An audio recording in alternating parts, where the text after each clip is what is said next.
Welcome to Speak the Truth on Sunday. Today is November 21st. My name is Gary Johnson. I'm the host, or no, I'm not the host, I'm the facilitator. I'm going to introduce you to one of your co-hosts. It's Christopher C.J. Johnson, and he's going to throw it back to me, and then we're going to go to Mr. Bell. So C.J., how are you doing this morning? Or this afternoon? I'm good. Welcome to Speak the Truth. We're here. We've got some hot topics. We're ready. I'm ready to kick it to the OG, Mr. Bell, and back to my dad, who is here as our host every week. Well, I want to talk a little bit about, we have a special guest that's scheduled to come on. But while we're waiting for him, before I go to Mr. Harold Bell, we got a lot of kind of things that Mr. Bell's celebrating and things that people probably don't even know about. I guess next week celebrates 53 years of marriage to the co-executive producer, Hattie T. Bell. 2022 will mark 50 years of Inside Sports, the sound of Washington, D.C. Before Harold Bell came on the air, because I grew up in Washington, D.C. with my little transistor radio up by the window, antenna, I don't think you heard sports people talking to politicians. That just wasn't done. And so we've got a lot of firsts that Mr. Bell introduced. He writes for Black Men in America, my online magazine. He is the most, this is not stuff I'm making up. This is what the analytics say. His columns are the most read columns on the site by any other columnist. The website is considered in the category of online magazines for African Americans. We rank in the top 10 consistently, and he is one of the searchable. Mr. Harold Bell is the most read columnist on the site. And after 47 years, he had the exclusive interview with the greatest, the GOAT, Muhammad Ali. And Muhammad Ali chose Harold Bell to be the chosen one. And with that introduction, I am going to toss the baton to our co-host, and as Christopher said, our OG, Mr. Bell. Over to you. Thank you, Gary. Let's hit that video, and then I'll come back and introduce our special guest. All righty, let's do it. Let's do it. All right. All righty. Today with the stories you need to know. Georgia Congressman Hank Johnson among the lawmakers calling on the U.S. Senate to pass the George Floyd Justice and Policing Act. Congressman Johnson will join Majority Whip James Clyburn and Congresswoman Eddie Bernice Johnson to call on senators to act. The George Floyd legislation aims to hold police accountable and change police culture. Today with the stories you need to know. Georgia Congressman Hank Johnson. All right, thank you, Gary. Let me tell you a little story before I introduce our special guest. I was watching television several years ago. I don't remember the year, but there was this guy on the House floor giving the police department the blues. He was not cutting any corners. He was calling exactly like he saw him and didn't care who heard it. And, I'm thinking, I said, this is a bad brother here. My brother's in law enforcement. My brother Earl, my young brother, was a 14-year veteran of the DC Police Department. My older brother Bobby was a U.S. Marshal for 25 years. And during their careers, I had to fight. We had to fight the thin blue line and the code of silence. We start talking about police community relations. I started all that with Patrick Murphy right here in Washington, D.C., when Mayor Washington named him to head the police department and the fire department. So when I saw this brother, giving everybody the blues, man, about racial police profiling and racial police brutality, it hit me. I said, I got to find out who this brother is. So I tracked him down and found out that, man, this guy was from Washington, D.C. He's a native Washingtonian. I said, wow. Then I checked a little further, and I said that his daddy headed the receiving home over there on Mount Olive Road. I said, wow, man, this is bad. I got to catch up with him. So I finally caught up with him. and really didn't. We got off to a shaky start. But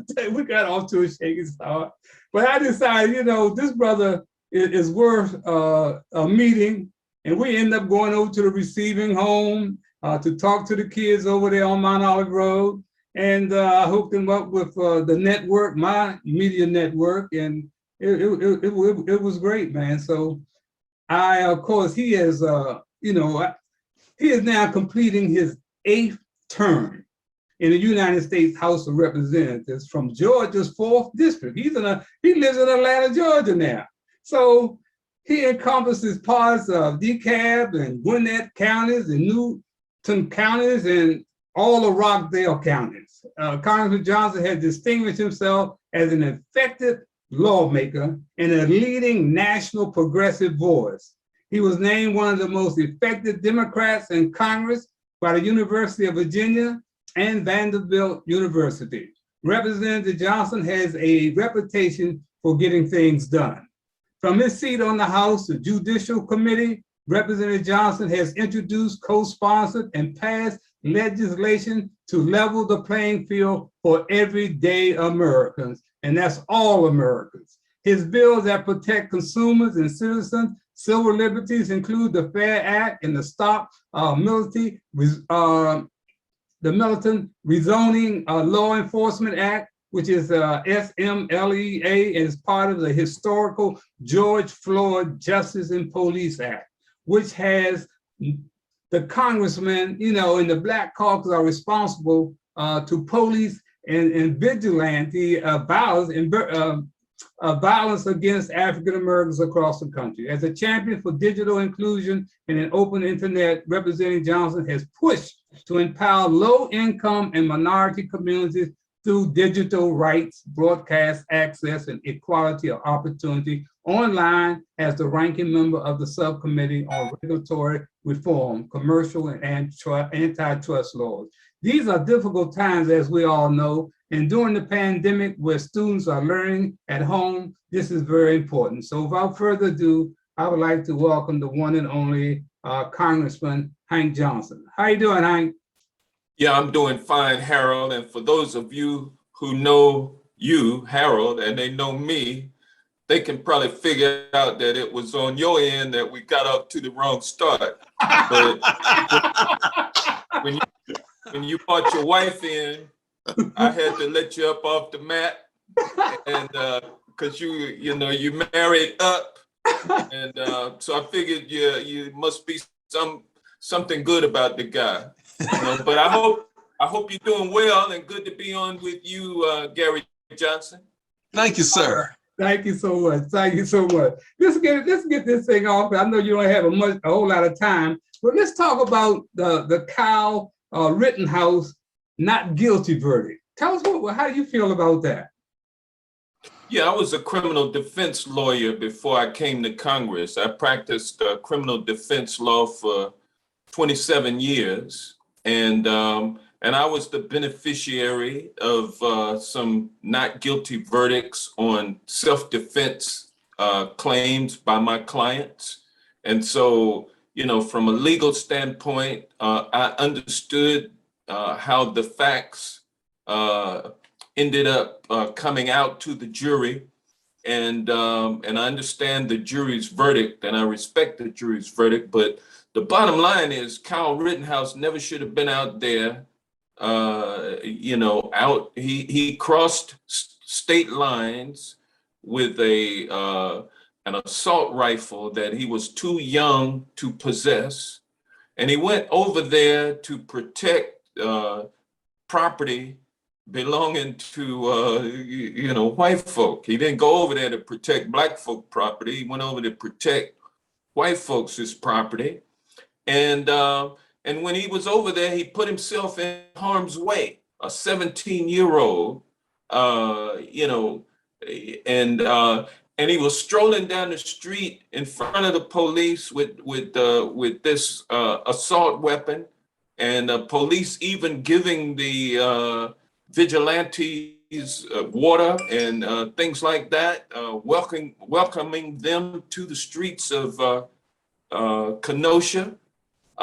is happening at night. A lot is happening. There's protesters out. Everybody is armed. And Kyle Rittenhouse puts himself in a bad position. And he shoots two unarmed people that he says are attacking him. And I guess the video might have shown that they were coming at him, and and he was in fear of his life, so he shot him. And then a guy approached him with a handgun, the guy that got wounded. You don't pull out your gun unless you're ready to use it, y'all. But anyway, he testified that he had his gun out and pointed it at Kyle, and Kyle then fired at him and blew his arm off almost. But out of all those three victims, he was found not guilty. But what was acquitted was vigilantism in America. What won that case was the right of white folks to stroll the streets and patrol the streets as if they have law enforcement power. And it does not look good, because when Black folks get out there and start patrolling the streets and armed, then like Tamir Rice, who was 12 years old holding a toy pistol, they get shot down in a split second. There's just two systems of justice in this country, one for white folks and one for Black folk. The judge on the Kyle Rittenhouse case was the 13th juror, and he put his fingers on the scale. And, Kyle Rittenhouse had everything going in his favor, and he was able to walk. And that's our jury system. And, and it's unfortunate that Black folks don't get the same breaks in the system, from the police all the way up to the judge and the jury when the case goes to court. We don't get those breaks. And so from that standpoint, it's it is what it is. Mm-hmm. I want to ask you, what does your bill, your legislation that you got out for police reform and the Justice Act of George Floyd, where is that going on the Hill now? Where are you with that? Yeah, my piece that's in the George Floyd Justice and Policing Act is the Stop Militarizing Law Enforcement Act, which would shut down the pipeline from the Department of Defense to law enforcement agencies across the country who are able to order surplus military equipment, including assault weapons, drones, armored vehicles, stun grenades, all kinds of military equipment that has led to the militarization of police departments across the United States of America. That pipeline needs to be shut down, particularly as the war in Afghanistan closed out and the war in Iraq closed out. That meant just tons of military grade weaponry that was available for distribution to state and local law enforcement agencies across the country. And it was unnecessary for many of these departments to have that kind of equipment. They couldn't maintain it, didn't know how to use it. But there's a requirement in the law that compels them to actually put the equipment that they receive under the program into use within 12 months from the date that they received it, which causes people or these departments to misuse that military equipment. And what happens is, we just talked about the difference in the justice between Black and white folks.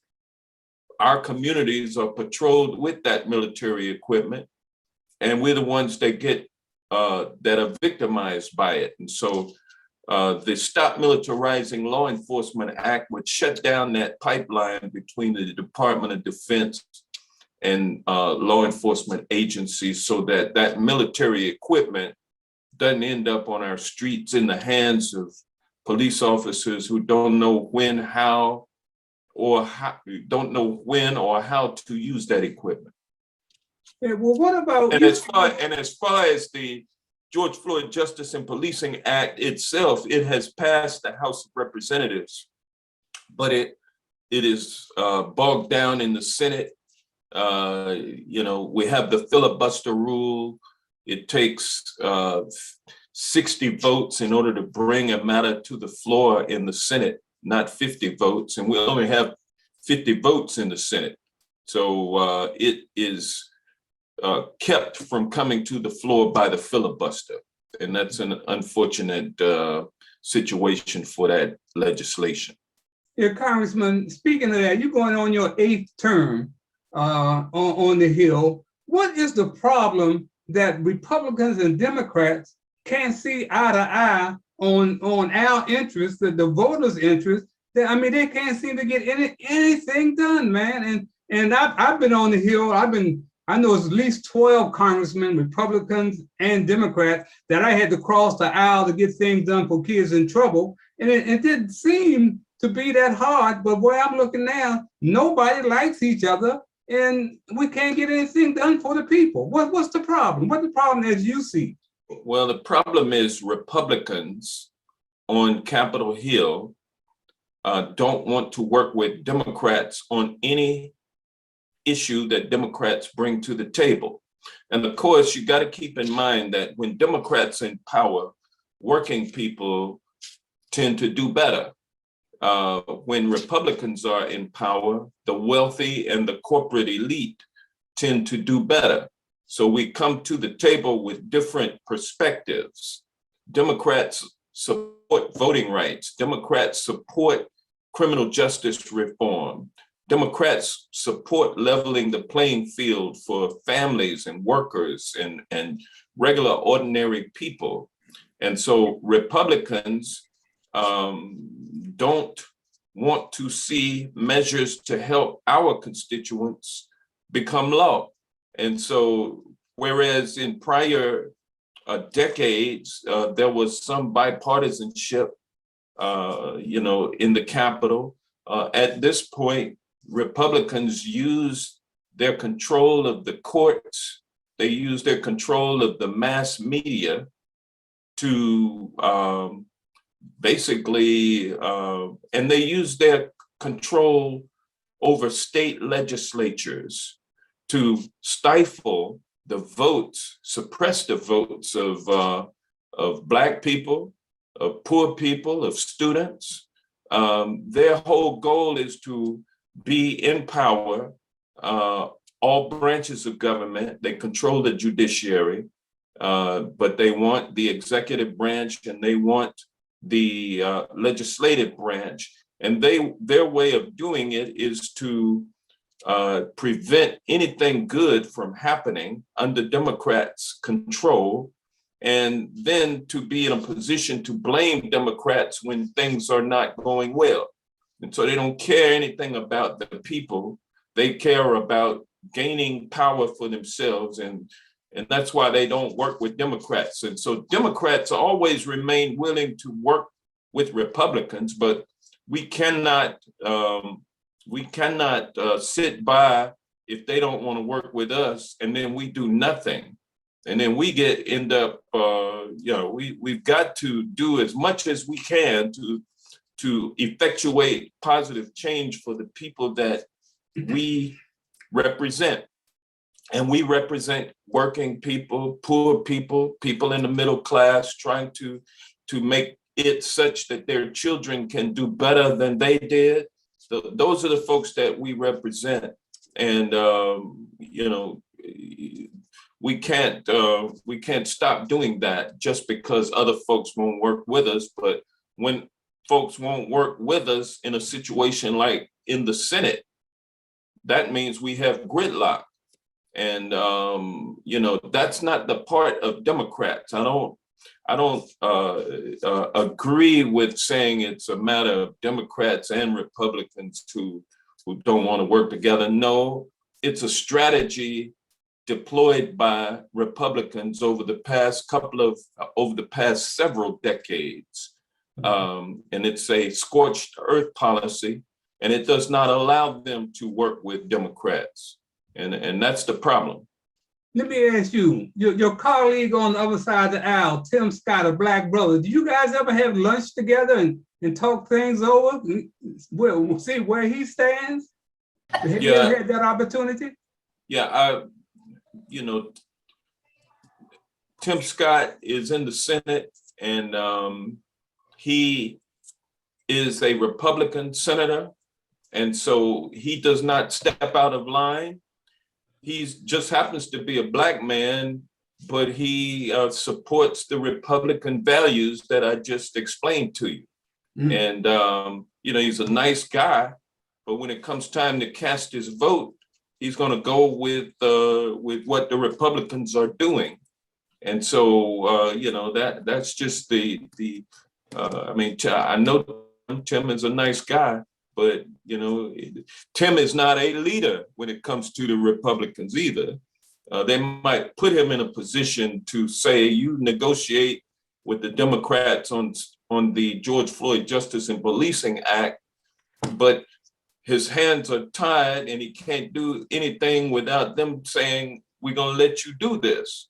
And so, you can put people in a position because they're black and then make it seem like you are attentive to black folks' concerns when you have no you have no intention of aiding black people, aiding HBCUs, aiding the black community in any way, criminal justice reform, you voting rights. You have you show through your actions that you're trying to take away the rights that we have, as opposed to help us exercise our rights and work with us as we exercise our rights. So, that's pretty much how it is with the black Republicans on Capitol Hill. Every single one of them are Republican first.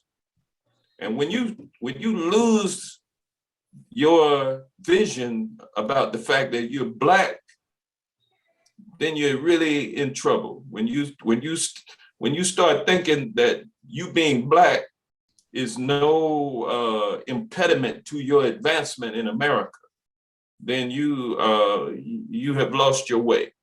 Yeah. Congressman, before we let you get out of here, my wife is on the line. She's down in Hilton Head, South Carolina, and she met you over at the house when you had us over to the house. She wanted to say thank you, and she want to wish you a happy Thanksgiving. Hattie, here's the Congressman.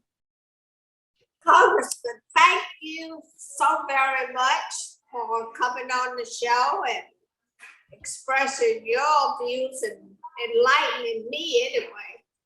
And I thank my sister for bringing me on, because I have no idea how to do this thing, especially away from home without being with my husband. And I want to wish all of you a happy Thanksgiving. And I wanted to wish you a happy Thanksgiving.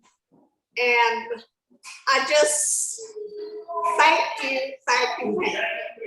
Thank you, Hattie. Okay, well, it's so nice to see you again, Hattie, and enjoy yourself in Hilton Head. I'm wishing everybody who's listening to us a safe and prosperous and happy holiday season, including Thanksgiving. But everybody, please, don't Hold on, Hank. You bring John Hollins on, your homeboy. John is with us. John, you want to say something to Hank? John in Atlanta. Hey, Hank, how you doing, Congressman? Yeah, I'm doing so glad good. you were able to get on the show. Oh, certainly, my pleasure. Thanks for the heads up about it. Yeah, yeah, it's always good to see you too, man. So I know I'll run across you over the holidays, and just continue the hard work that you do, and keep John Ossoff under your wing. And I know he's flying on his own, but you are a mentor of his as well. And so we just keep pushing him along, and I appreciate everything you've done and the things that you're going to continue to do. All right. Well, thank you so much, John. And thanks everybody on the call. And everybody go ahead and get that vaccine, and, quit playing around with false information, misleading information and whatnot. Go ahead and get the vaccine so that the more of us that are vaccinated, the sooner we can get rid of this virus inflicting our community disproportionately, by the way, Black folks. So go ahead and get that done. Well, Congressman, I want to say one thing out of here. I want to say that, when we came down to visit you on the Hill and you said in your office, man, I have never had nobody come in my office that wasn't looking for something. And we were in there to help you as we always do to support our people. And I think that was a hell of a thing that you brought us in, and I haven't forgotten that. And we got your back as much as we can have it here in Washington, D.C., man. So keep on doing the great things and take him out, Charlie. Go and take him out. Harold, thank you. Congressman, I enjoyed everything you had to say. I would like to suggest one thing to you and your congressmen and women to appeal more to the citizens for us to get on those congresspersons, the Black men that you spoke about. I think if they know that we don't like their inactivity, they represent us as well as white Republicans. And I think you're encouraging in your district, saying more to the citizens what our role is to make sure they understand that they represent all of us at that voting poll. Okay, you got the last word. Thank you, Congressman. All right, thank you all. Thank you so much. All right. Great one. All right. All right. Okay, I'm gonna bring in I want to bring in my man Richard Jones, who was at the congressman's office with us, with my man Royal Height and Hattie. What did you think about what the congressman was saying, Richard? Are we talking reference the verdict, or are we talking whatever you want? You were there at the office with me when we met him. Actually, I think probably when we met him, I can't remember how many years ago it was. I was very, very impressed with his. I have a youth and aviation program and have had for 27 years. I was very impressed with his interest in our young people. And I think we spent an hour or maybe an hour and a half up there. And one of the things I got from him, that the work that he's done in Atlanta and probably in the DC area has been about our youth. That was the most impressive thing that I came out with after the meeting. And as far as his viewpoint when it comes down to the Tim Scotts of the world, I agree with Hattie's sister. I think we as Black folk need to call those folk out. That's right. We need to call those folk out one way or another, either via literature, letters to the office. I'm 78 years old almost, so we have a word for those folk, and I'm not going to use it. Excuse me, for years, have probably, without a doubt, misrepresented us. And if they decide they want to take that stance, then don't call yourself Black. That's just my take on it. All right. If you want to be that way, Jacques, call yourself Black. Jacques, come on in, Jacques. Yes, I thought it was very enlightening what the congressman said to some of us, or very telling maybe is a better word, because I really think that it's a waste of time to try to pull in the Republicans, including the Black Republicans who are going lock, block, and stock, or whatever that word is, that phrase, with the Republicans. It's also nice to know that Congressman Hank Johnson is from DC and is a lawyer and doing great things for people. I have actually seen him on the news a couple times in Congress, but I didn't realize he had the DC connection. So I always consider that a plus. But also too, just briefly on the Kyle Rittenhouse thing, is definitely that trial has given a green light to vigilantism in this country. I put on Facebook the other day, just sort of, being facetious, that I apologize to any white person that I have insulted, especially if your name is Kyle, because these guys got a green light, man. And that's not going to change anytime soon. It's definitely going to get worse. It's called white privilege. Lawrence Lucas. Lawrence, can you hear? Take yourself off mute. You're on mute, Lawrence. I got it. Yeah, I thought it was very interesting to for what he said. I've been in the Congress or working on the Hill. I've been in many hearings that judiciary, agriculture hearings where I participated, and I found him to be very legitimate and concerned. I think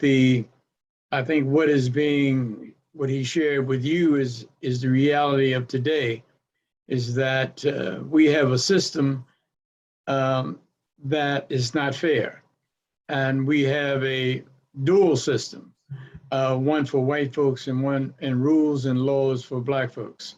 So I think all congressional representatives can do more, and I'll be interested in working with him, especially after this show, and contacting his office next week to see what he can do to bring about more support for the issues and concerns that we've been talking about over the past year or two.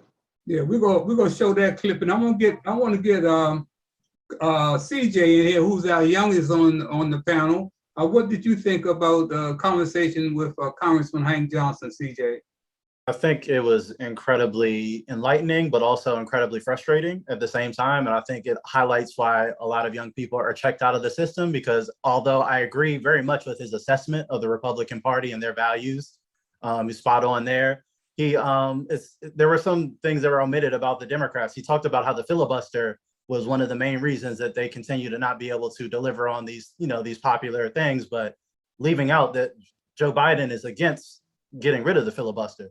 And the Democrats have the power to eliminate the filibuster and do those things and get voting rights and do the things that they're saying. So it comes off as disingenuous and frustrating when you actually do have the power to get rid of that obstacle that you're saying is the reason that you can't do these things, but you won't do that and you're not in favor of it. So it makes me believe that you're not really in favor of those things if you have the ability to deliver them and you refuse to do so.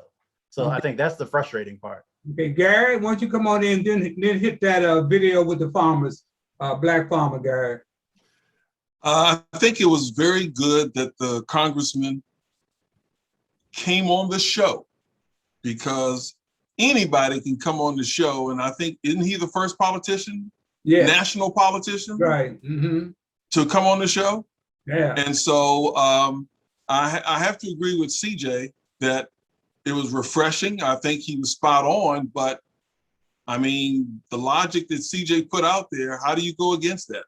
If you have the power and then you're going to complain that, well, we can't do that. Well, because it's in the way, but you can get rid of it, well, then get rid of it. So do you really, like he says, it begs the question, do you really want to get rid of the filibuster? Or do you want to, or is it a convenient excuse so that when you need that tool to use it, you'll have it for what you want to do? Right. That's the frustration. Okay, Gary, run that Black farmer trailer, please. Yes. I don't know if Hank is aware of what the Black farmer in this country has been going through for decades. And here they got a racist over in the agricultural department, Vilsack, and he's still there. He was put there by Obama. Then he brought him back with Biden. And they know that this man's a racist, has been shortchanging Black farmers for decades. And all of them are sitting there watching. Here, watch this. All righty. I lost my livelihood in farming. I couldn't farm. They took away the one thing that I really loved, and that was farming. That's what the USDA did. He showed me a big tarp that had the words on it, "Nigger, go home." The lack of commitment by too many people to not really caring whether we did justice or not. even as long as it's been, you know, we've experienced discrimination for a very, very long time, and most people would have given up. To this date, I haven't given up, and I never will give up, you know, until justice is served. That's what my daddy would always say. He says I wasn't in trouble or anything. Everything was fine until I went up to defend my dad. And he says, what was I supposed to do? He says, I'm a man, and that's my daddy. I'm supposed to defend him. He said, don't let USDA take my land. It was like anybody else, but just don't you let them have it. And we've done that. Nobody else has taken it either, but for sure the USDA will never get it. Quite frankly, I say that the United States Department of Agriculture murdered them. My mother and father and my brother.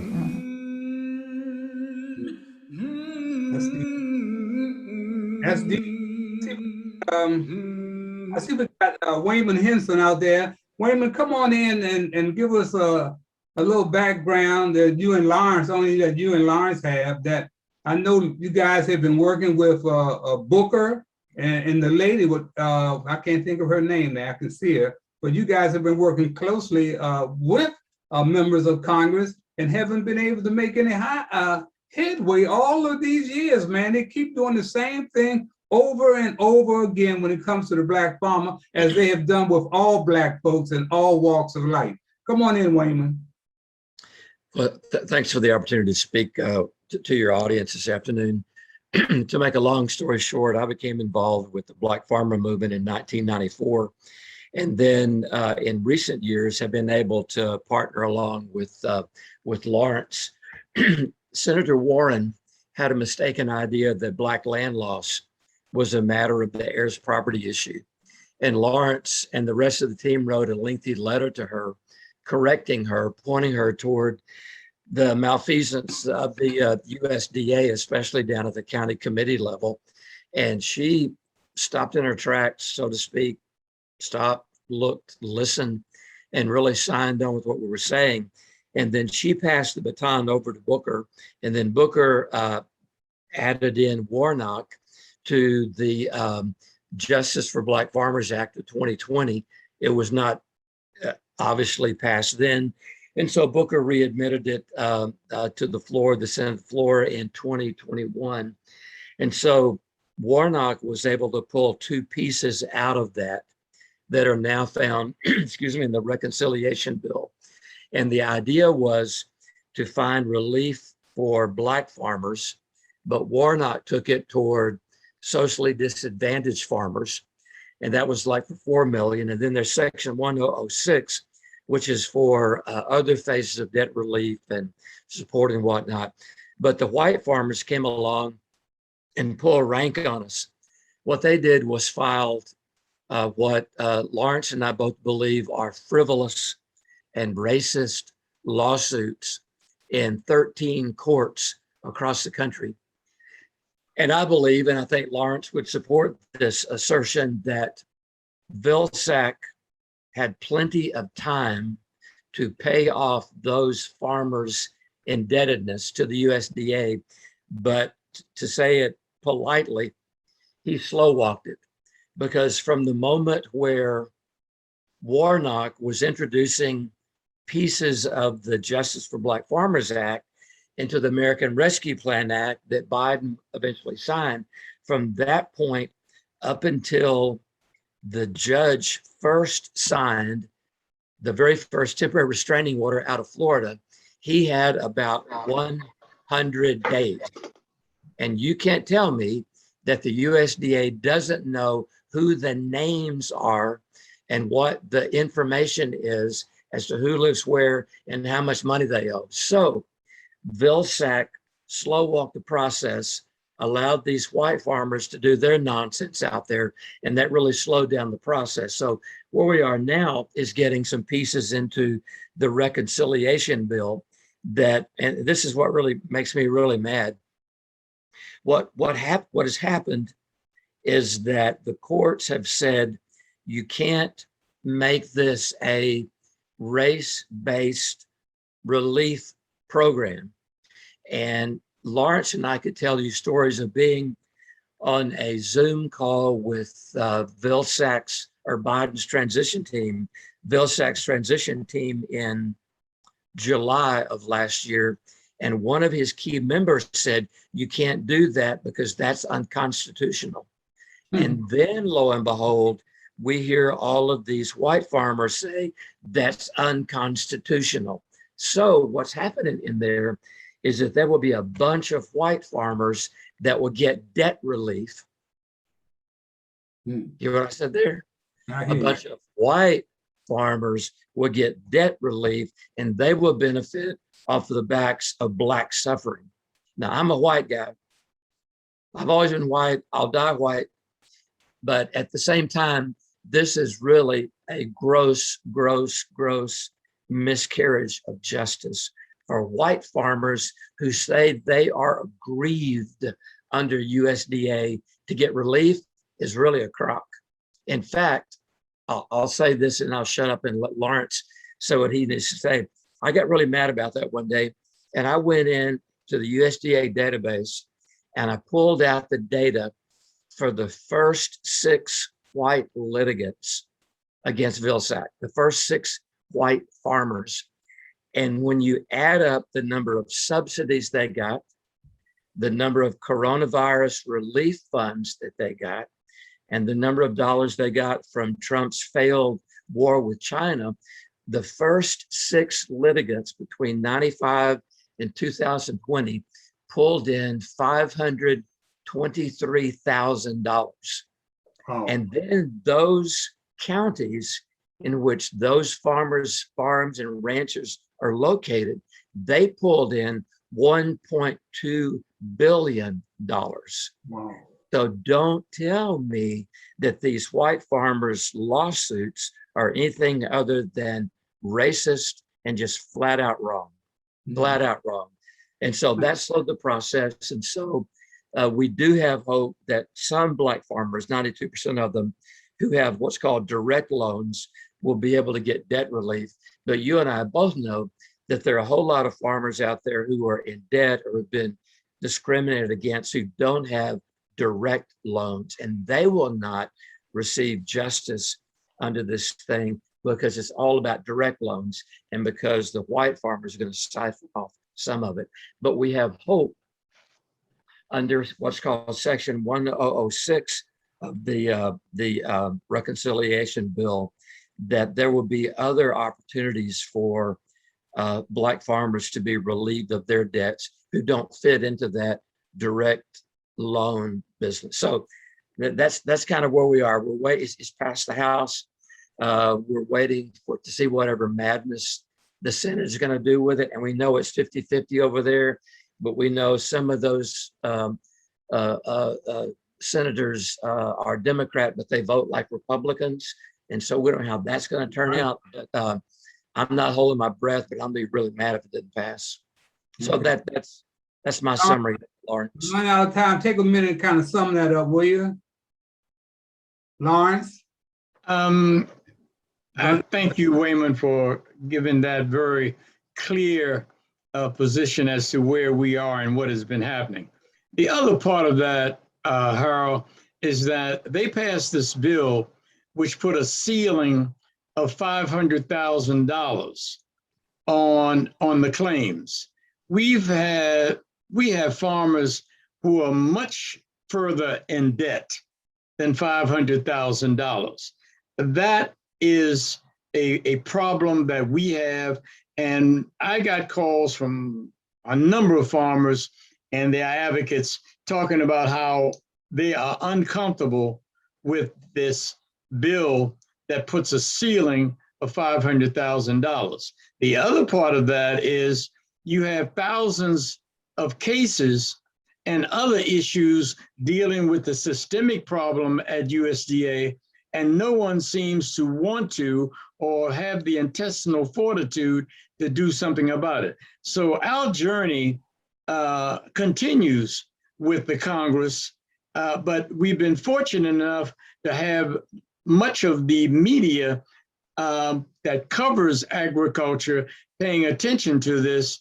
And as we go into 2022 with a coming election, I think if the Democrats do not show some evidence and intestinal fortitude to do something about this systemic problem at USDA, the leadership of Vilsack, the poor leadership of Vilsack, then I think it's going to be a reckoning at the polls come 2022 and 2024.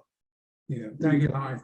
I want to move on to something else before we get out here that's very important. I want to talk about the Medicaid maze that we are going through, especially senior citizens. They are being targeted of all these ads, dozens of ads on radio and television, man. They are so confusing. One ad even said, your what we got right now, it doesn't mean a thing. That we need to get C. You know, A and B doesn't mean a thing. And then they got George Foreman. Then they got Jimmy Walker, Joe Namath. Man, they got all these guys, man, Patti LaBelle, all throwing all these ads as senior citizens, and the senior citizens are confused. I'm trying to say, where is Congress, man, when it comes to this? Who's protecting the senior citizen? It surely is not AARP. They got 38 million members, man, and these ads are aimed at us. You understand? And there's no one there to say, hey, look, AARP should be able to say, this is one, this is two, select between these two for your benefits. They got like 1,000 ads out there. And Gary, you said your mother is confused. I got other people who call and say they are confused. And AARP just sitting back, resting on their laurels with millions and billions of dollars in the kitty and doing absolutely nothing when it comes to us. We've been taken to the bank by the bankers. We've been taken to car dealerships, the doctors.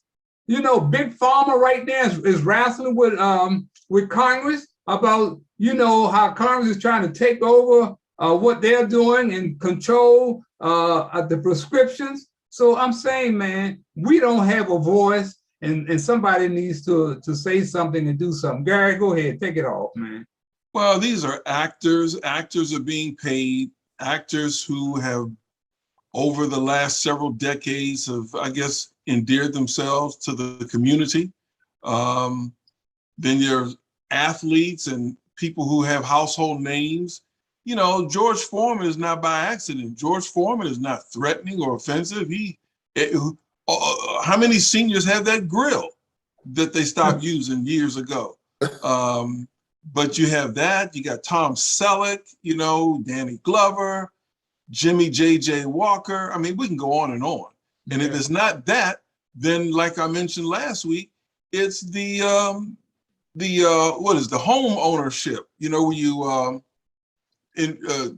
use the money to reverse mortgage. Yeah, mortgage. Yeah. So I know I have some people in my family who've lost their homes because they didn't read the fine print of a reverse mortgage.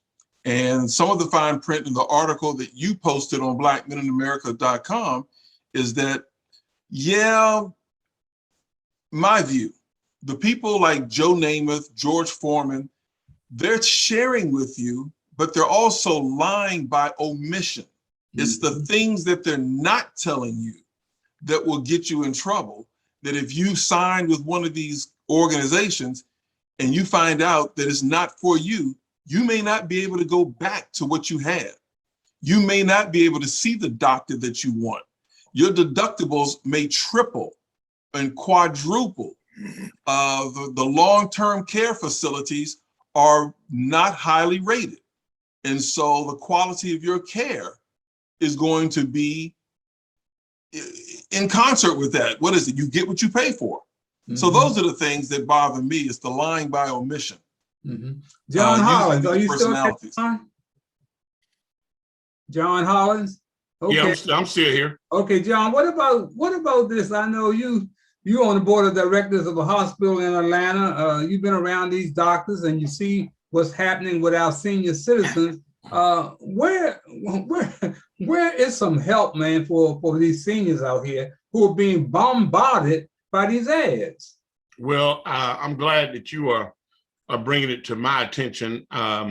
You know, until you and I started talking about it, you know, I guess because I didn't feel it pertained to me, I wasn't as focused on it, you know, and so now that you brought it to my attention a couple of weeks ago, I've been paying a lot of attention to it, and it is out of control. I actually have a meeting Monday, with our new inclusion director, young African-American female, Dr. Wanda. And she's going around the board to talk about what are some of the concerns of the community. And this is one of my agenda items to talk about. And so I'll get more details for you, and hopefully I'll be more informed the next time you ask. But right now I'm really diving into it because you brought it to my attention. Thank you for diving into it. Let's go up to Richard Jones. Come on, tell us how you feel about this. I know you have some thoughts on it. I have been confused also. In fact, on the internet, I've been looking at some of these ads that say I have straight up Medicare, like most of us do, and telling me, in fact, I've got the wrong type of Medicare. What I have had is I have NALC, and the Medicare that I've chosen is associated with NALC. That's a mail carrier's plan. And I've gotten, on the other hand, for instance, these ads are saying I need to get Part, C now, I guess? Yeah, you need to get Part C. And I've got my folk that are saying, no, I don't need it. I have sufficient coverage. My wife has been a twice cancer survivor. I've been a cancer survivor. I had a terrible fall a few years ago, Harold, what you know about. My bills were over $500,000, close to $500,000 total with my cancer problem. I never paid a dime with the program I had. So I feel confident that what I have is okay, but I worry about those folk who don't probably have the facts. And I'm sure there are a lot of them that are falling off the edge like you just described. Right. Jacques, come on, Jacques. Yes, I agree with the summation of what you just expressed, how, as well as John just now. It's a ripoff, it's a scam, and Gary so well pointed out, you always have to pay attention to what people don't say, what they omit. That's all equally important. And someone who signed many documents over years, have been in the contracts, worked in procurement, sold real estate, still am a landlord, still, have to go back and forth to court on cases time to time. This is a tragedy that is affecting millions of people. And it's just such a shame that, we can still party and have a good time. And I'm talking about some of these leaders and bleeders of our society. I always call them bleeders of our society, who are making money, who could really make a difference. My little voice isn't going to make much of a difference, but those actors and others who are promulgating these ads are as much to blame as the people who are running the programs, these scam programs to get people in these so-called different parts. So I just hope, even though I think it's senseless to say, that somebody's going to change it. But this has been going on for a couple of years. It seems to be getting worse. It's gotten worse. Going on for a decade, man. Yeah, would be so bad. Well, I just started paying attention because I just like, others, because I'm just now getting to that age bracket. I'm just now paying attention, and I got duped, but I quickly got out, as I expressed, I think, a week or two ago on the show. So I'm well aware that I don't need any of that. I'm good with the 80% that Medicaid pays, and I can take care of the rest without having to give up more money every month out of my check. That I only get $700 a month from Social Security. Right, CJ, are you the young voice? What do you think about this charade that's going on with Medicare? It's another example of why we need universal health care like every other industrial nation on planet Earth. Like it would be no incentive for a bunch of for-profit predatory health plans that are out there to confuse and to, prey upon consumers. That's about, we're the only nation in the world in the modern industrial nations, as I said, that has a healthcare system that is motivated by profit over healthcare. So that's what's going to happen. You're going to have these predatory schemes. There's going to be these middlemen. There's going to be a bunch of confusing plans that contradict with other plans. There's unnecessary bureaucracy and paperwork and middlemen in between you and your doctor. That's all because of the system we have here in America, where it's completely free market capitalism, and your healthcare is a commodity. It's not something that is a right, as the Democrats like to say. Healthcare is a right, but they don't fight for your healthcare. So like it's a commodity on the market, and if you can't afford it, a lot of people's solutions is you can go die. So that's not a functioning system that is sustainable. Yeah, I just want to say, I had a problem. I've been duped. I just got duped by my doctor that I've been with for 20 years, man. Dr. Peter Swaby, man, my wife and I. And what happened? Kaiser Permanente somehow put me on the rolls of their insurance. So my doctor in his office, my last couple of visits, he ended up charging me $374. I said, man, what is this? So he told me, you now with Kaiser. I mean, who said? Did you check with me to see if I was out with Kaiser? I've been with you for over 2 decades. My wife and I. Why would I leave my wife on Medicare and I jump on Kaiser? Only common sense, man, would tell your office, hey, check with Harold Bell and see if he switched with Kaiser. So now he's gonna come at me with some just go on Black Men in America and read about Dr. Peter Swaby. But it's not only Swaby. It's like I said, it's the car dealerships, it's the banks, all of them. I've been duped by all of them, man. So until we find some leaders to stand up for Black farmers, to stand up for senior citizens, this thing will continue to go around in circles. Everybody saying, I can't do nothing, my hands are tied. What you mean your hands are tied? You are a leader. You understand? I done been on the Hill, this thing since 1968. And I've been on there with Richard Nixon. I've been on there with Strom Thurmond. I've been on with Bob Dole, Lou Stokes, Congressman Fauntleroy. Man, I don't work with all them guys, man. So it can be done, man, if you're talking to each other. If the Republicans are what we say they are, man, we got some big problems. And that thing that went down in Wisconsin with Rittenhouse, man, we in for some big problems, man, in our community. I feel so sorry for our young people, man, because the court system is just still justice and just us. I don't know where we're going, but one thing I want to go out, man, on a good note, on a happy note. There's something that took place down in Atlanta, Georgia, man, of a young brother, man. I was in the bed Friday, and I had gotten back in bed because I get up 5 o'clock in the morning and start writing. And Hattie had gone down south, so I was by myself. So I left the TV news on, and I woke up, man. I was crying. I was trying to figure what the hell's going on. I'm crying about. So on TV, they had a program. I saw it going off something about Gunny's Closet in Georgia. So I went and Googled, what the hell is Gunny's Closet? Why did they have me crying like that? Gary, will you show that, please? You got it. Check out this young brother. Check out these young people. That's great. Go to the stupid commercial first. Yeah. Cool. I think we should see other people. You know what? If you could just 8 let your more hair seconds. down a little bit down. No. You're so far away, I can't hear you. The Home with Duncan is where you want to be. We need these in every school system. Millions of kids depending on the free breakfast and lunch that they're provided at school, but then they go home and oftentimes they don't have access to the same things they're getting in school until now.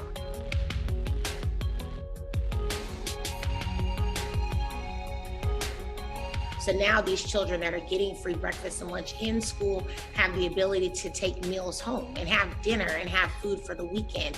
And that is just imperative to not only their overall well-being, but their ability to learn.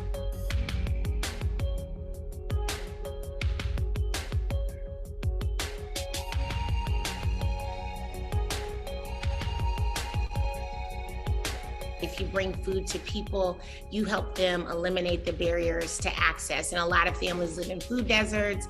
So many people have access issues as it relates to transportation. And it's just been a dream to create something that physical brick and mortar staple of a grocery store. And my idea to bring it to children had been something I've been thinking about for the past couple of years, and how could we do it?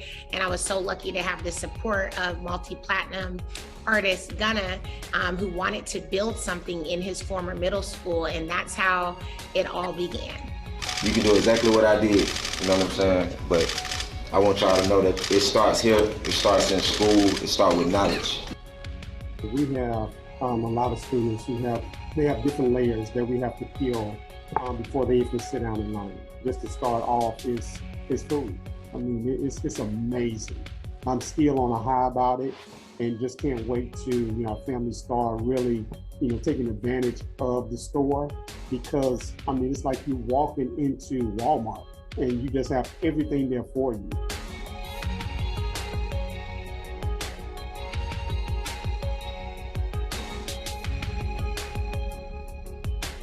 It's everything I wanted. I'm gonna continue to keep giving back. I'm gonna keep continuing to give back to the world, not just outside the world. Yeah. It's young brother, man. And I saw hundreds of people really living on the shoes.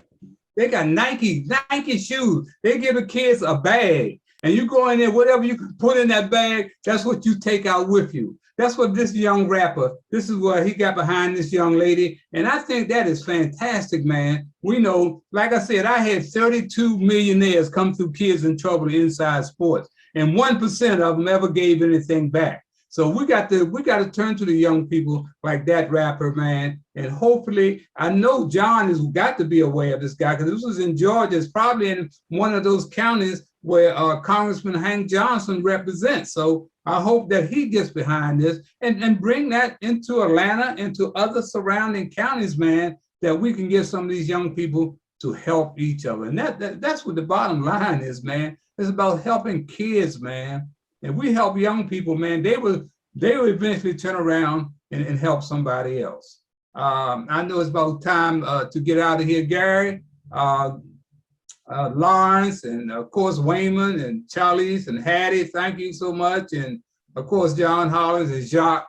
This has been a great show. I want to thank the congressman for taking time out of his busy schedule, man, because politicians are scared to come on this show. If you're hiding something, I don't blame you. If you don't, I'm not going on Speak the Truth, because if you are hiding something, I done invited these people who are running for governor, running for county executives on the show. They're scared to come on. Why are you scared to come on? Because you're hiding something. And Congressman Hank Johnson, thanks so much. And Hank, just remember, Hank, that you said you were surprised that I came into your office not wanting something. That's what it's all about, man. We got to reach out and help each other. And I've been doing that forever.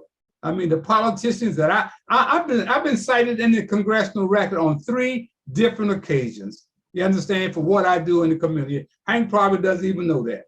You know, Bob Dole, Congressman Lou Stokes, Eleanor Holmes Norton. So I know about politics, and like my wife said, I didn't need to get involved with politics because I was not going to compromise. You're right.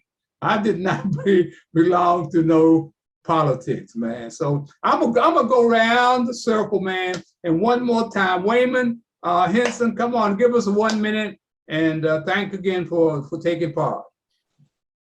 Thank you for spotlighting the issue with Black farmers. Let's get back behind them.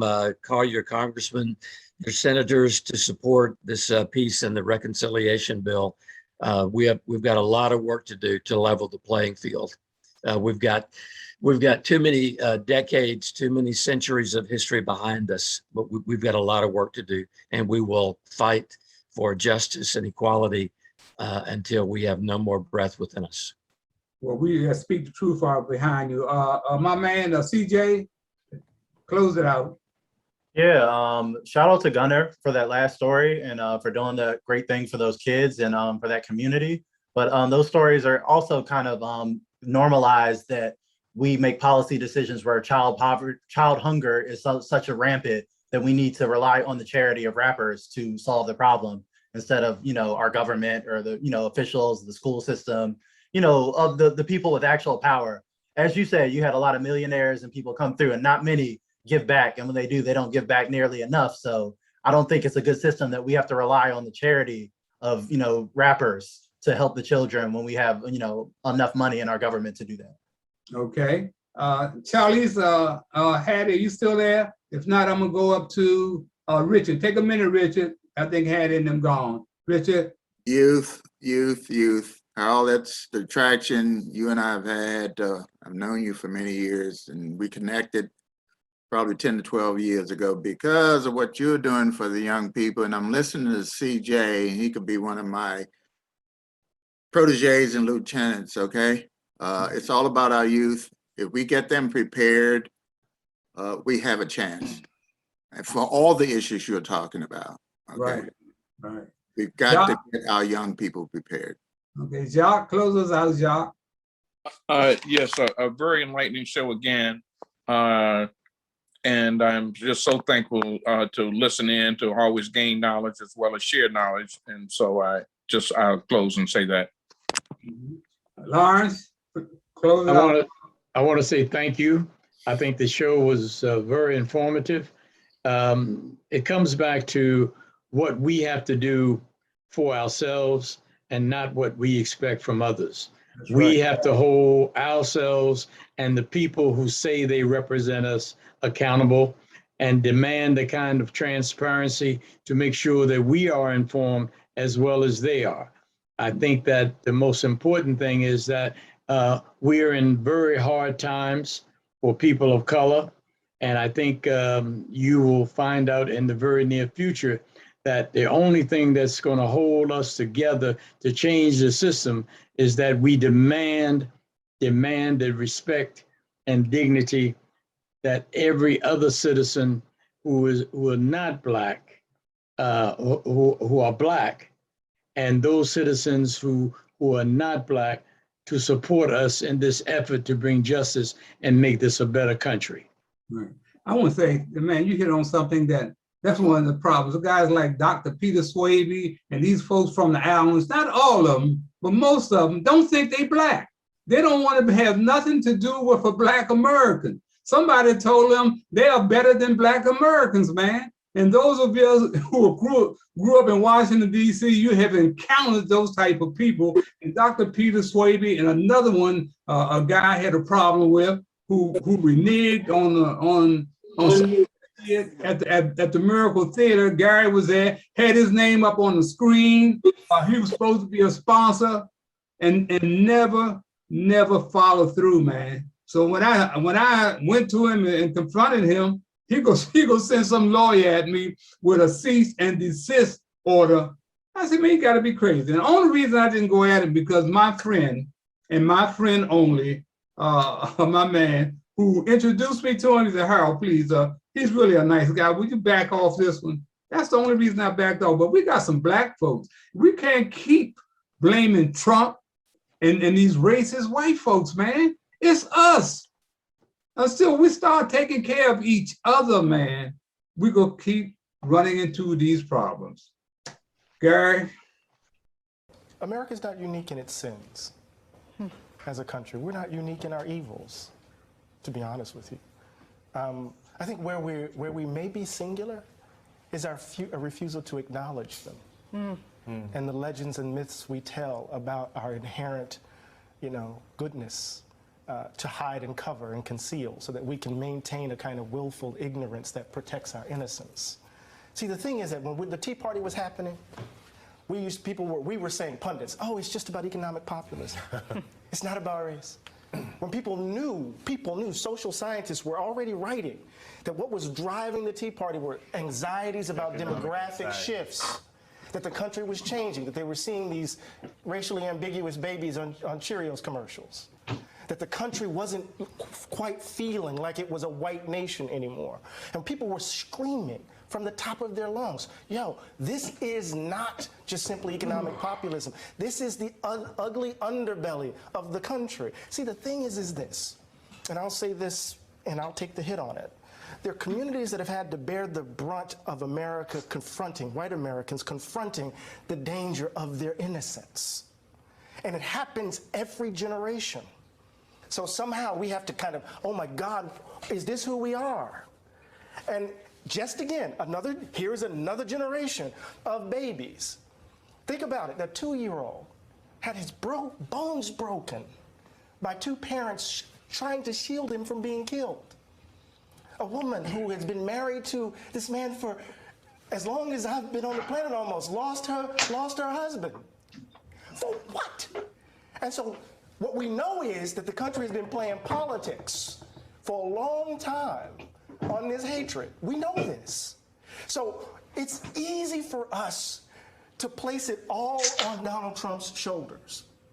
It's easy for us to place Pittsburgh on his shoulders. It's easy for me to place Charlottesville on his shoulders. It's easy for us to place El Paso on his shoulders. This is us.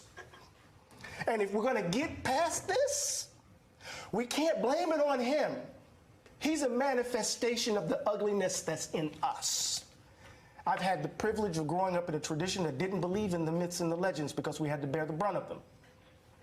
Either we're going to change, Nicole, or we're going to do this again and again, and babies are going to have to grow up without mothers and fathers, uncles and aunts, friends, while we're trying to convince white folk to finally leave behind a history that will maybe, or embrace a history that might set them free from being white. Finally. What else? Lord help us. Hi, I'm Harold Bell. My wife Hattie and I founded a nonprofit organization in 1968, shortly after the riots that almost destroyed my hometown, Washington, D.C. The program caters to the needs of at-risk children as it relates to social services such as education, law enforcement, drug abuse, gang-related violence, and other antisocial behavior.